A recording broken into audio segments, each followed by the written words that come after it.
Bapak Ibu, kita bahas ke bagian 3 di teman sebelumnya kita udah bahas di bab 2 ya. Bapak Ibu, sebenarnya di kelas kita ini kita lebih banyak teori untuk mengenali istilah-istilah atau konsep-konsep daripada keamanan informasi itu sendiri. Dalam materi kali ini itu ialah ancaman malware dan teknik pengamanan. Nah, ketika kita cerita malware, eh, apa yang kira-kira terfikirkan? Waduh, wait ya Bapak Ibu ya. Virus Pak, virus. Yes, kita akan teringat tentang virus ya. Habis itu kayak hacker mungkin atau sejenis sejenis itu ya yang sifatnya mengancam keamanan data kita. Tunggu sebentar ya, kameranya komplain dulu.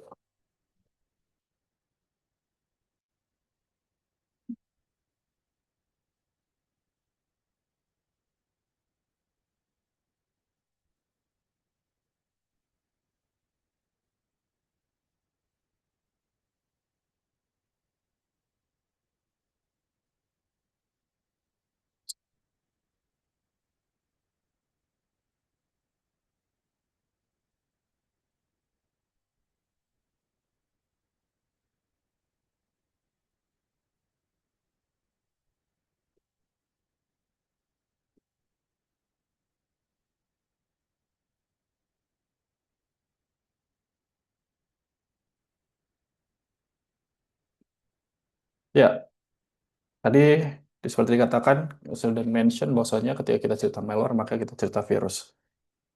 Yang dimana virus ini bisa saja merusak eh, sistem kita, aplikasi kita, ataupun mengambil data di dalamnya. Ya, itu berlaku di komputer, juga berlaku di mungkin kita sering pakai smartphone sekarang ini ya, smartphone, tablet yang basis Android. Jadi seperti itu. Jelek kali kameranya. Berikutnya, mungkin di materi ini ada beberapa poin yang akan kita bahas, terutama adalah pengenalan malware itu sendiri ya, definisi, cara kerja, media penyebaran dan alasan malware sangat berbahaya. Kedua, berikutnya yaitu dampak. Ya, dampak malware itu sendiri, bagaimana malware merusak data, sistem layanan, dan reputasi organisasi. Karena ini memang berdampak ya teman-teman ya kalau misalnya aplikasi atau website kita kena virus misalnya yang kita kelola. Misalnya teman-teman kelola website atau sistem punya pemerintahan atau perusahaan yang biasa diakses publik, ini juga akan menurunkan kredibilitas atau reputasi daripada perusahaan eh, maupun organisasi yang kita kelola gitu ya. Berikutnya adalah ancaman nyata, jenis ancaman yang muncul setelah perangkat terinfeksi.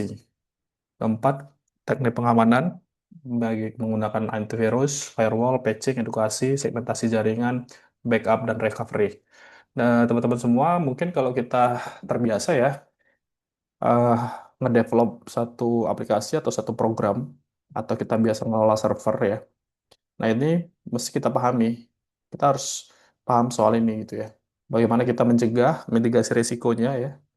Ah, Kemudian membackup, terutama backup berkala. Misalnya teman-teman punya website, gunakanlah hosting-hosting yang bisa nge-backup secara otomatis dan berkala.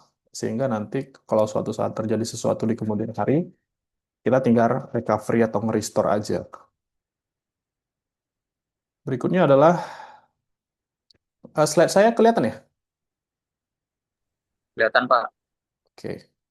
Berikutnya itu apa itu malware? Malware adalah program berbahaya yang dibuat untuk masuk, merusak, mencuri, mengganggu, atau mengambil alih sistem tanpa izin. Analoginya, malware seperti penumpang gelap yang masuk ke rumah melalui celah kecil, lalu diam-diam mencuri barang, merusak ruangan, membuka pintu untuk penjahat lain. Tujuan utama malware yaitu mencuri data dan kata sandi, merusak file atau sistem operasi, mengunci data, biasanya minta tebusan. Berikutnya adalah membuka akses bagi serangan lanjutan. Nah, ini biasa sering terjadi juga ya, teman-teman ya. Kayak misalnya kayak di pemerintahan. Karena kan biasanya di pemerintahan itu terutama di tingkat-tingkat daerah ya, kalau punya sistem IT itu biasanya kurang mutakhir. Kenapa? Karena disebabkan oleh kurangnya anggaran dan kurangnya tenaga ahlinya gitu. Jadi memang sering terjadi atau lebih rentan terjadi plat-plat merah itu ya. Kenapa saya bisa katakan seperti itu ya? Karena saya pernah mengelola eh, server gitu ya untuk kantor saya gitu ya, untuk tempat kerja saya. Jadi memang eh, karena kurangnya apa ya, kurangnya baik itu kurang anggaran ataupun kurangnya sumber daya manusianya gitu ya. Jadi memang website-website yang sifatnya gov.id atau go.id itu emang sering terjadi atau jadi apa ya?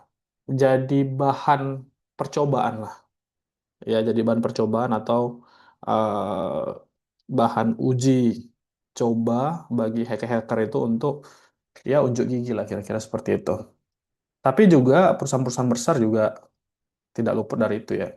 Dan bedanya kalau perusahaan besar SDM-nya lebih mumpuni karena biasanya satu tim dari satu IT satu sistem itu dia tidak hanya satu orang atau dua orang, tapi tim back end lain, tim front end lain, tim database management lain, tim DevOps lain ya, dan tim jaringan lain lagi. Dan mereka biasanya bergerak atau bekerja secara tim, bukan secara individual. Nah, itu yang membedakannya kira-kira.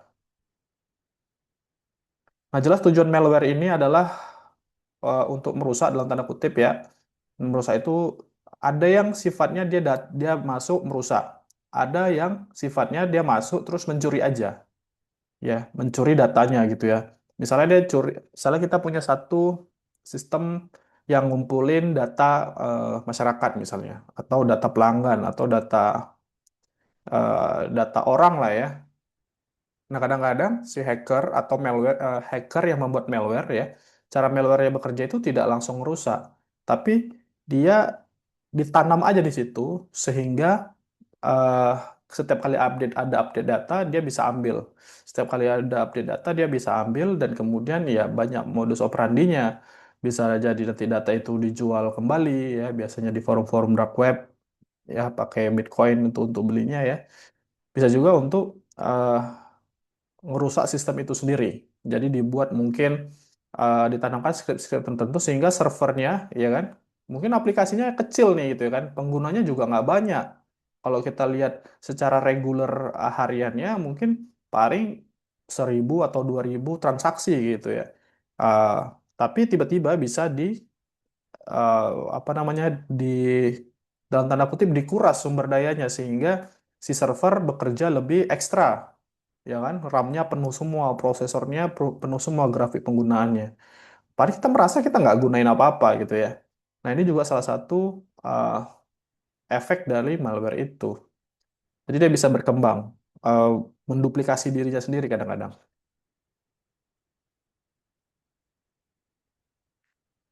Nah, ini ada beberapa malware ya. Mungkin kita selama ini taunya hanya virus saja gitu ya, tapi ternyata ada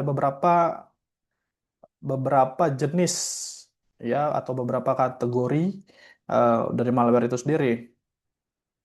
Pertama, virus ya, menempel pada file lain dan aktif saat file dibuka. Jadi misalnya mungkin teman-teman pernah punya flash disk, terus ada shortcut gitu ya, autorun.inf gitu ya, terus diklik-klik-klik, nanti filenya jadi shortcut semua. Nah, mungkin Bapak Ibu pernah kejadian seperti ini. Atau filenya tiba-tiba terhidden. Nah, itu virus tuh. Nanti kalau kita klik, dia nyebar. Nah, itu namanya virus. Berikutnya adalah, tapi nah ini saya perlu mention lagi, kalau virus itu sistemnya harus kita buka dulu. Harus kita buka dulu, misalnya filenya itu ditanam gitu ya dalam bentuk misalnya JPEG gitu ya. Diklik, ya kan? Dia akan menduplikasi sehingga membebani atau memberatkan si sistem kita gitu. Kedua adalah worm. Worm bisa menyebar sendiri atau perangkat tanpa bantuan pengguna. Jadi beda dengan virus, worm dia bisa menduplikasi dirinya sendiri, bisa menyebar tanpa kita klik gitu ya. Jadi kita nggak tahu itunya. Nah, berikutnya adalah Trojan, menyamar sebagai program baik padahal berbahaya.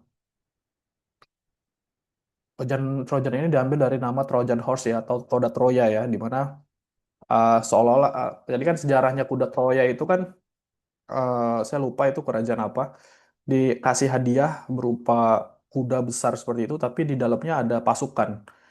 Nah, kalau nggak salah itu zaman Yunani ya. Jadi oleh pasukan musuh itu dikasih tuh, karena mereka menyerah gitu ya, sama kerajaan itu tuh dikasih kuda besar dari kayu, tapi isinya adalah pasukan. Nah, ketika dimasukkan ya kan, karena di suatu kata karena menurut si kerajaan ini nih hadiah ya dari musuhnya gitu ya, jadi diterima, dibawa masuk ke kerajaannya. Terus pada malam hari dia nyebar, ya kan, pasukannya keluar dan menaklukkan ke eh, apa itu ya, kerajaan itu ya. Itulah cara kerjanya jadi Trojan ini. Seolah-olah itu aplikasinya aplikasi baik gitu ya. Kayak kita gunain aplikasi-aplikasi yang gratisan tapi powerful kita rasa gitu ya. Contoh kayak misalnya aplikasi-aplikasi cracker itu bisa jadi Trojan. Kita bisa pakai dia gitu. Misalnya kita punya aplikasi Microsoft Office, terus kita install cracknya, ya kan? Logika aja, Microsoft Office itu kan harganya bisa dari 900 ribuan sampai beberapa juta, tergantung versi. Tiba-tiba kok ada orang yang ngasih cracknya secara free, gratis gitu. Kan nggak mungkin. Pasti ada yang dia ambil, pasti ada yang dia trade off-nya sama kita gitu ya. Dia nggak mungkin kasih begitu saja gitu ya. Pasti ada trade off-nya. Ada yang dia ambil keuntungannya. Berikutnya ada yang ransomware. Ransomware ini sifatnya dia mengunci ya. Jadi misalnya kayak beberapa waktu lalu mungkin pernah saya mention juga cerita tentang tahun 2024 di mana ada PDN ya, Pusat Data Nasional di Surabaya itu di lock pakai ransomware. Ya ya. Jadi hampir semua sistem pemerintahan di Indonesia itu down dan mereka meminta tebusan. Ya, jadi mereka ransomware-nya itu ngunci semua sistemnya dan si hacker minta tebusan sekian berapa sekian Bitcoin lah ya untuk mereka kasih kuncinya gitu ya atau ciphertext-nya. Jadi kayak gitu. Dan biasanya itu pembuatnya yang tahu untuk key-nya. Berikutnya adalah spyware atau keylogger, mematematik aktivitas dan merekam data sensitif. Nah, makanya teman-teman kalau misalnya sekarang ya di laptop-laptop bisnis uh, entry level ya, uh, level ke atas gitu, itu udah ada kameranya itu udah ada penutup fisik. Nah, biar supaya apa? Kalau misalnya yang pakai itu adalah orang-orang kayak kita yang tidak punya berkepentingan gitu ya, tidak punya jabatan, mungkin itu nggak masalah. Tapi kalau misalnya teman-teman sekalian itu adalah misalnya kayak pejabat atau punya founder atau punya perusahaan yang besar gitu ya, yang datanya tuh sangat sensitif gitu ya. Nah, itu kan rawan, rawan daripada spyware atau keylogger. Biar supaya perangkat kita tidak bisa disusupi orang secara random ya. Makanya ada tutup-tutupnya gitu. Kayak misalnya kayak kamera ini kan ada tutupnya dia tutup tutup fisiknya gitu ya. Nah, kayak gitu. Salah satu untuk menghindarinya. Berikutnya adalah backdoor. Backdoor membuka jalan rahasia agar penyerang bisa masuk lagi. Nah, seperti yang saya mention di awal ya, eh eh, jadi hacker itu tidak langsung nyerang biasanya. Biasanya kalau udah bisa masuk ke dalam sistem kita, misalnya, mereka nggak akan langsung nyerang, tapi mereka akan buka jalan dulu. Buka jalan sehingga serangan-serangan berikutnya atau pintu masuk mereka ya, apakah mereka mau menyerang atau mau mencuri data itu lebih gampang gitu ya.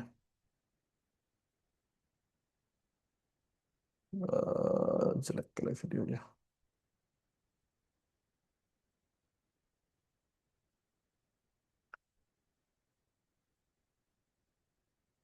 Jadi itu yang dikatakan dengan backdoor. Nah, ini saya kira bisa dimaklumi ya. Bagaimana malware masuk ya? Pertama email dan tautan palsu.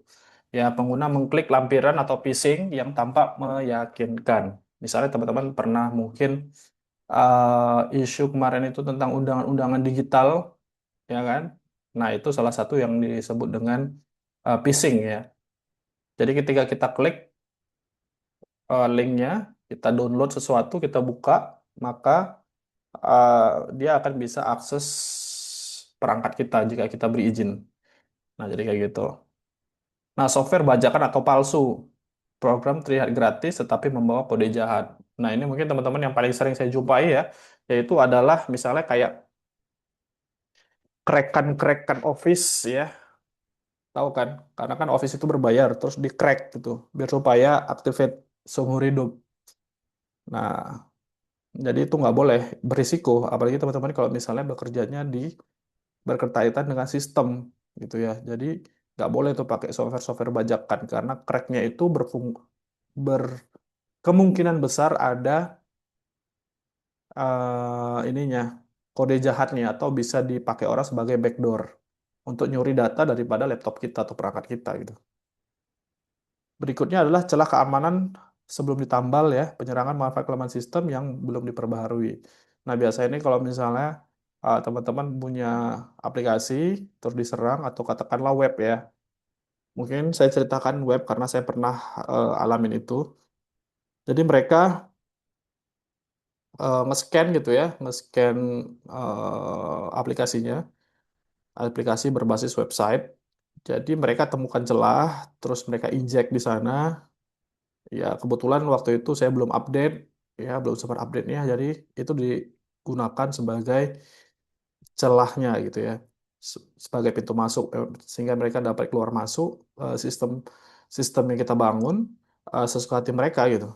Jadi udah kayak admin aja, mau ngapain dia gitu ya, mau nambahkan menu atau bahkan ngerusak secara keseluruhan mereka bisa gitu ya.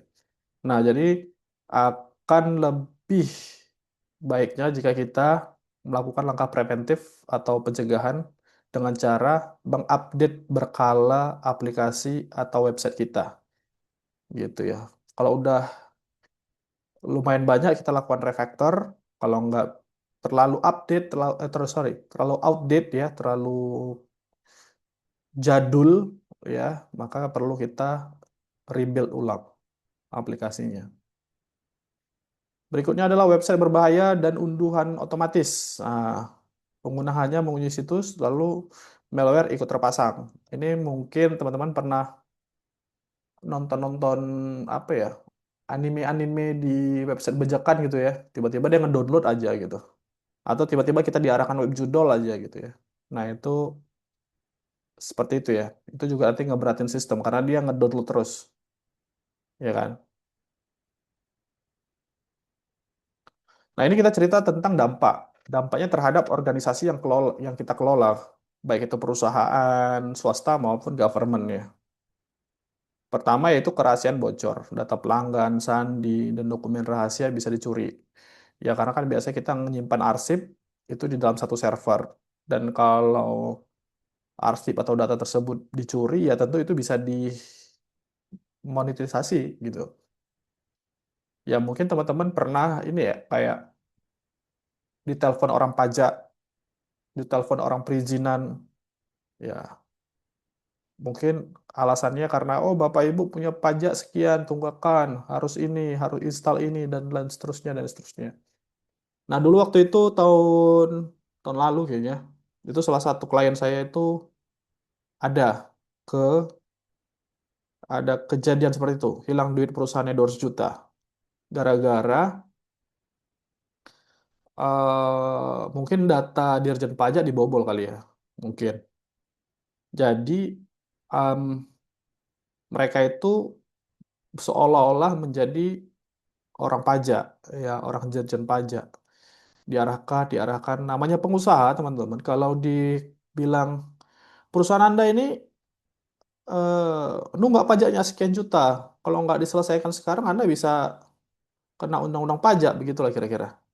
Ya otomatis yang namanya pengusaha, kalau teman-teman punya perusahaan pasti ini ya down ya, pasti oh ya kenapa gitu kan, terus diarahkan sama dia, oh install aplikasi aplikasi M pajak, sudah diinstal, dan seterusnya, kode OTP dan lain sebagainya, maka kan kalau udah diinstal aplikasinya, dia udah jadi seperti tadi kan, jadi backdoor kan, atau jadi phishing kan, webnya web phishing, terus diinstal jadi backdoor. Nah, terakhir m-bankingnya ada kirim OTP dan mereka bisa akses, hilanglah 200 juta. Baru habis itu dia nelpon saya, bang ini kok kayak gini gini gini gitu. Kok ada orang pajak nelpon begini begitu. Saya bilang, kalau orang pajak tidak pernah nelpon kita suruh install aplikasi atau menyelesaikannya via telepon. Orang pajak itu selalu, kalaupun mereka nelpon atau WA atau email, mereka pasti menginstruksikan untuk datang ke kantornya. Atau kalau teman-teman pernah ngalamin ya, misalnya teman-teman punya usaha gitu ya, punya bisnis, punya izin usaha, punya NPWP misalnya, tiba-tiba ada orang yang ngaku orang perizinan, orang pajak, nelpon teman-teman, terus perusahaan teman-teman punya sangkutan atau nunggak pajak dan seterusnya gitu ya, jangan langsung diladenin ya. Bilang aja iya, nanti saya ke kantor pajak gitu. Kalau dipaksa jangan mau. Karena saya sudah membandingkan mana yang memang tukang tipu, mana yang orang pajak. Nah, yang tukang tipu ini biasanya akan ngedorong kita gitu loh. Udah Pak, biar saya bantu begini begitu. Kalau nggak Bapak kena ini begitu begini begitu. Jadi sehingga membuat kita tuh takut gitu ya. S- Takut kita jadinya. Kita ikutin aja ya. Kalau dalam istilah NLP namanya yes set ya. Kita iya-iyakan. Kebetulan kan datanya yang dikirimnya sama pula sama data kita. Nicknya nick kita, nomor izinnya nomor izin perusahaan kita, nama perusahaannya nama perusahaan kita gitu ya. Pasti kita biasa panik. Tapi teman-teman kalau menghadapi sesuatu seperti itu, bilang aja, ya nanti saya ke kantor pajak hari Senin atau hari apa gitu. Nanti saya jumpain uh, petugasnya di sana gitu. Kalau misalnya dia ngasih bersikukuh ya, bersikukuh, bersikeras, matiin aja atau diblok. Karena teman-teman, ini saya sampaikan kenapa? Karena udah banyak yang kena gitu ya. Dan itu adalah salah satu dampak daripada hacker tadi, mata kuliah kita tadi ya, hacker terkait hacker atau malware ya, keamanan data gitu ya. Jadi selain datanya kita amankan, diri kita amankan juga karena ada istilah namanya social engineering. Ya, social engineering itu yang dihack itu bukan sistemnya.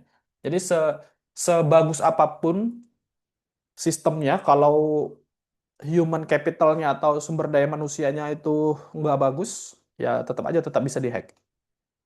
Ya, itu tadi contohnya kerahasiaan bocor atau pelanggan sandi dokumen rahasia bisa curi ya. Berikutnya integritas rusak ya.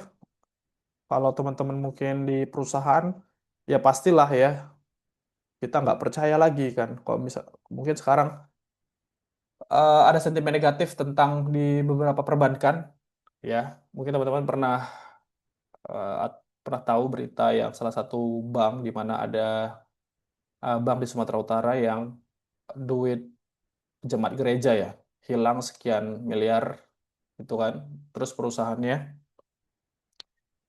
terus perusahaannya eh, akhirnya mengganti uang itu. Kenapa? Karena demi untuk menjaga integritas perusahaan sehingga perusahaan tersebut tetap dipercaya oleh orang lain.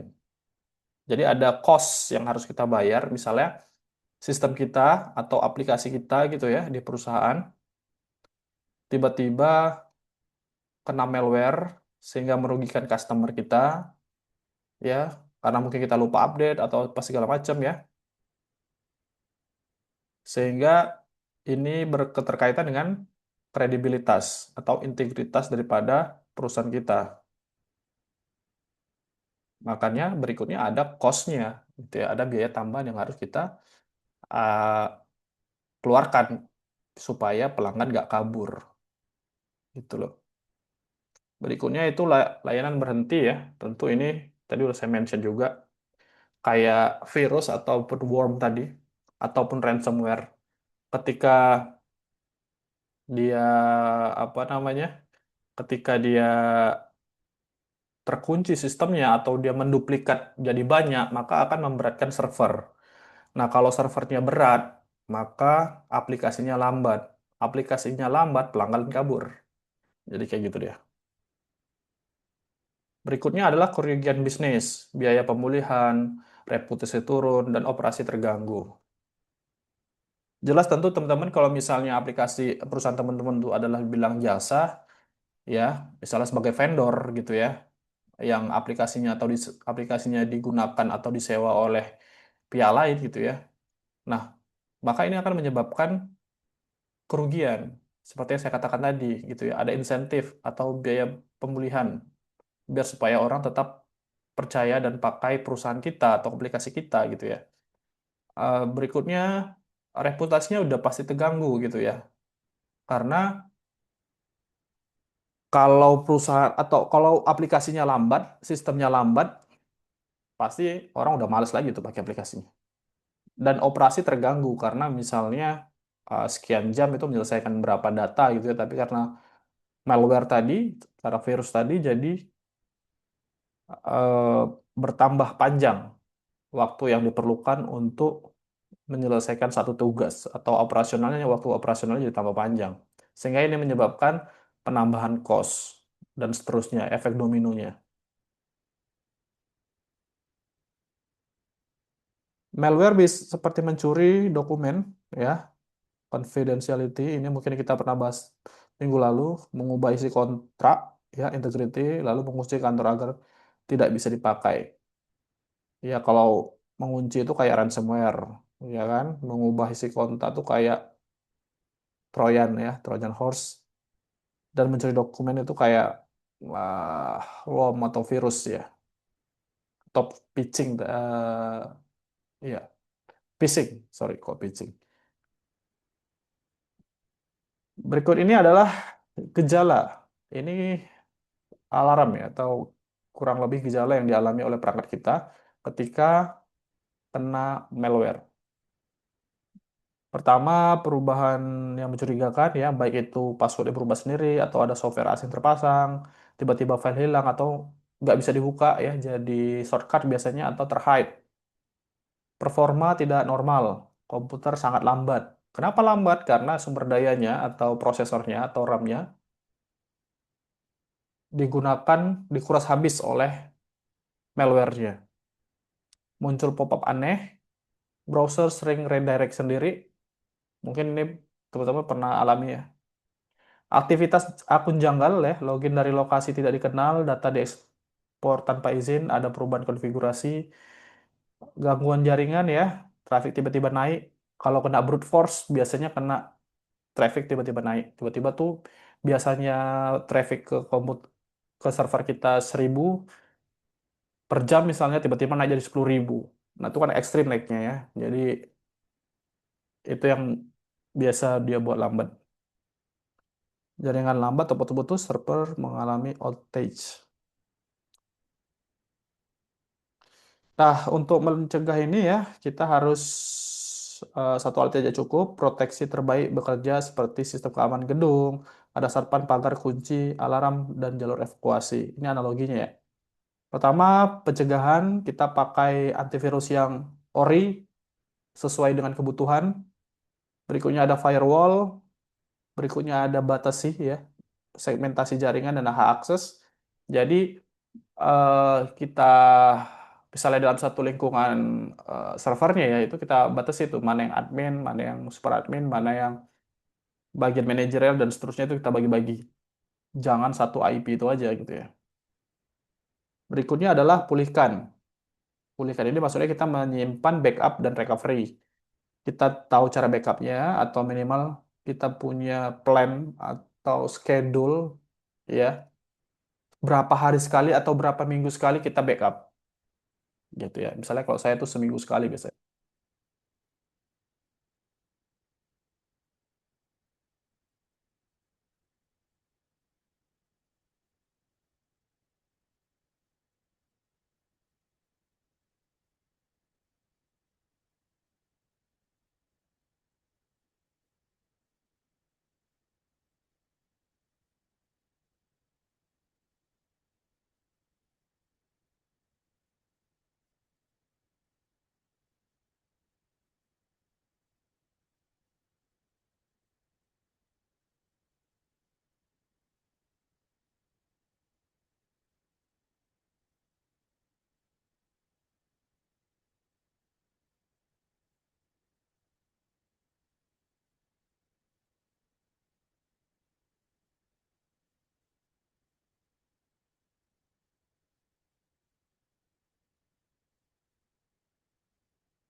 Ini gimana? Udah ada belum? Oke. Sorry, ini baterainya habis berarti.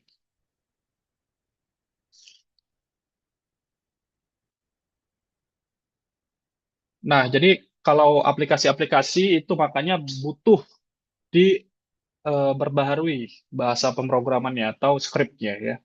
Bahasa sederhana itu kayak di refactor lah. Jadi script-script yang udah outdated ya, yang udah expired itu harus diupdate. Makanya dia harus diupdate secara berkala sehingga karena kan gini ya, yang membuat virus biasanya yang membuat virus itu adalah yang punya antivirus dan biasanya dia update terus gitu ya. Ya, virusnya update, antivirusnya juga harus update. Dan script di aplikasi kita juga harus kita update.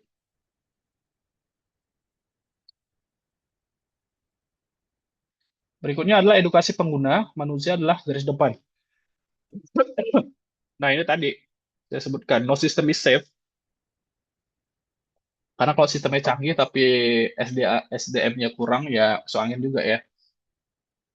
Pertama itu waspadai email palsu. Hindari link-link palsu atau link-link yang aneh, yang XYZ, yang titik-titik apa gitu ya. Masuk ke WA kita atau email kita gitu ya, itu jangan langsung diklik. Karena bisa aja itu jadi phishing. Hindari software sembarangan. Ya, kayak saya kesal kali kalau teman-teman masih menggunakan, saya kesal sekali jika bertemu teman yang masih menggunakan Windows bajakan. Ya, karena itu mempengaruhi Windows-nya, nanti nge-lag dia. Bagus beli aja gitu.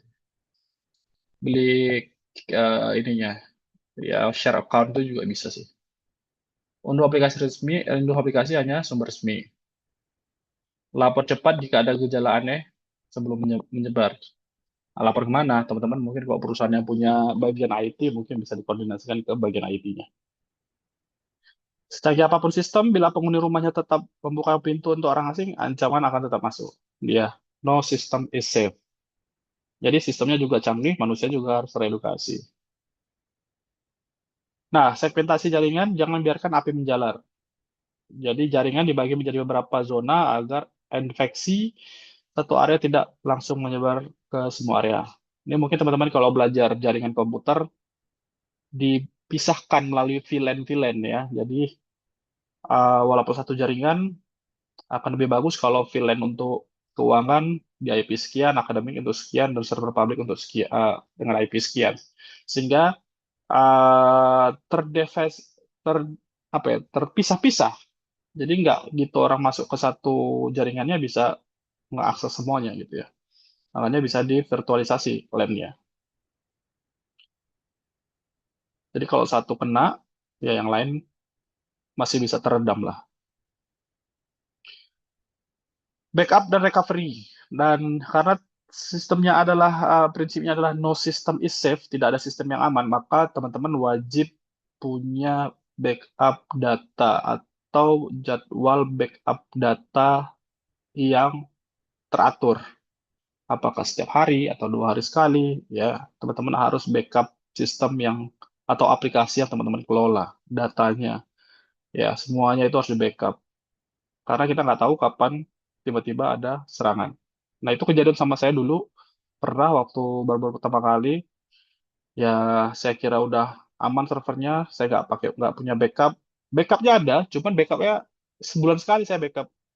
Jadi pusing juga, ya data hilang sebulan, pusing juga. Dari situ saya belajar. Nah, ini ya kira-kira nanti di merangkum aja kira-kira urutan serangan dan respon.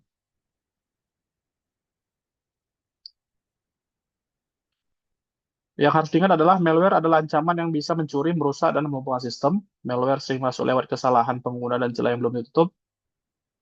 Tidak ada solusi tunggal, keamanan harus dilakukan berlapis, mulai dari aplikasinya, softwarenya, kodenya, sampai orangnya.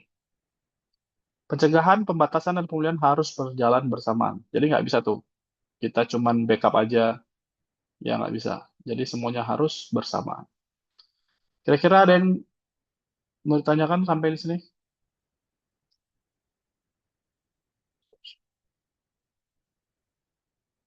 Atau kita tinggal,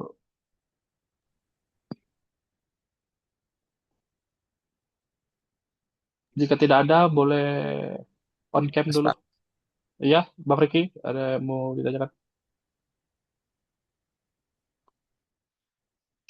Jika tidak ada, Bapak Ibu mohon di apa ya? Di on cam dulu, saya mau absen dulu.